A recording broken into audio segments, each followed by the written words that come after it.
Assalamualaikum warahmatullahi wabarakatuh. Apa kabar anak ibu semuanya hari ini? Sehat? Alhamdulillah sehat semua ya. Hmm, Pagi ini masih semangat dong pastinya. Udah pada sarapan belum? Baik. Eh, Jangan lupa sarapan ya, karena ini sarapan itu asupan nutrisi. Biar kita nanti pas belajarnya tidak ngantuk dan tidak loyo dan tetap semangat dalam belajar. Oke. Bisa diterapkan anak ibu semuanya, jangan sampai tidak sarapan pagi ya. Oke, sebelum pembelajaran dimulai kali ini, oh ya, sekretaris semuanya hadir pada hari ini. Ya, baik, alhamdulillah hadir semua ya. Eh, ini sebelum pembelajaran dimulai, alangkah baiknya kita berdoa dulu supaya belajar yang kita pelajari hari ini diberkahi oleh Allah Subhanahu wa taala dan kita mudah memahaminya. Oke, Ibu tolong pimpin ketua kelas baca doanya. Amin. Oke, baik. Ada yang ingat nggak mata pembelajaran kita minggu lalu? Ya, benar sekali. Jadi kita hari ini pembelajaran materi, kita memasuki materi baru yaitu sejarah, berpikir sejarah. Nah, tentang sejarah, pastinya semua pada tahu kan apa itu sejarah? Ya, sejarah itu adalah kejadian peristiwa masa lampau, peristiwa penting yang terjadi di masa lampau. Nah, kata sejarah ini berasal dari syajaratun yang berasal dari kata bahasa Arab, artinya adalah pohon. Berpikir diakronis dalam sejarah yaitu menganalisa atau meneliti suatu kejadian dari awal sampai akhir peristiwa, misalnya menceritakan pengalaman hidup dari seseorang sejak lahir ke dunia hingga ke masa sekarang.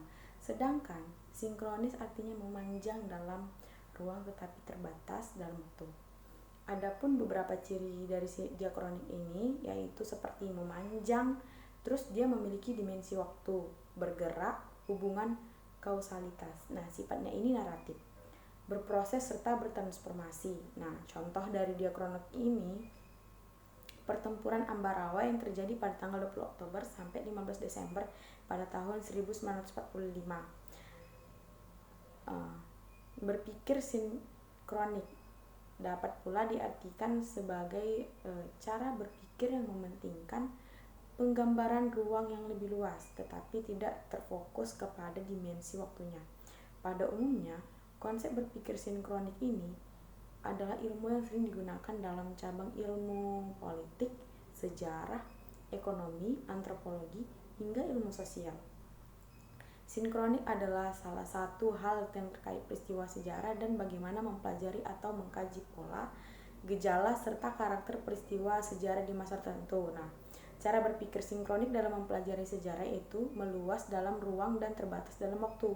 Nah, ciri-ciri berpikir sinkronik ini bersifat horizontal, tidak memiliki konsep perbandingan, bersifat kronologis, mengkaji peristiwa sejarah pada masa tertentu. Nah, jangkauan ini lebih sempit, kajiannya lebih terstruktur, serta kajian yang sistematis, kajian lebih mendalam dan serius.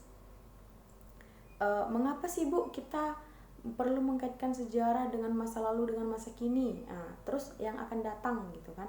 Nah, jadi sejarah ini merupakan ilmu pengetahuan yang berisi semua hal dari masa lalu untuk dipelajari dan di masa sekarang. Nah, dengan mempelajari masa lalu, kita dapat memahami bagaimana kehidupan masyarakat di masa lalu.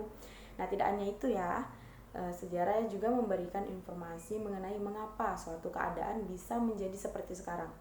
Mengapa sumber sejarah menjadi sangat penting bagi kehidupan masa kini.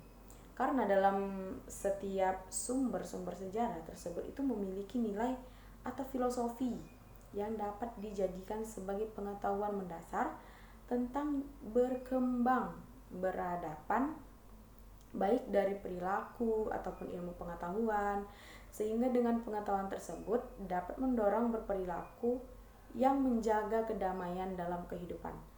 Apa sih Bu contoh sejarah dalam kehidupan sehari-hari nih?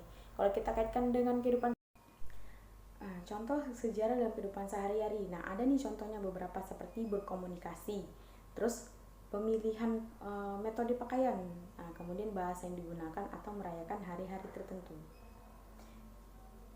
Contoh seperti pemilihan pakaian. Nah, pada zaman dahulu kan itu kan kebanyakan penduduk Indonesia menggunakan pakaian kebaya. Nah, sekarang kan lebih ke arah barat-baratan dan modern, seperti kayak kita sering menggunakan yang namanya jeans, kaos, baju kaos biasa, kemudian kayak bahkan ada yang menggunakan tank top, rok mini dan sebagainya.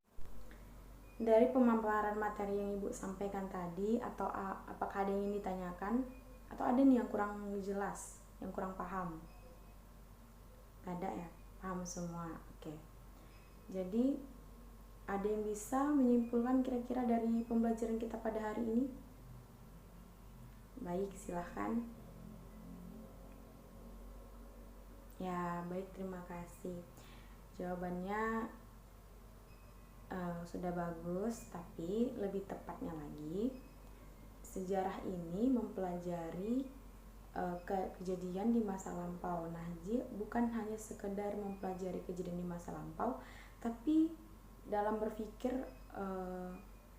sejarah ini juga memiliki struktur-struktur yang jelas agar kita paham bagaimana proses dan alur ceritanya secara detail, dan kita dapat memahami secara utuh kejadiannya tersebut.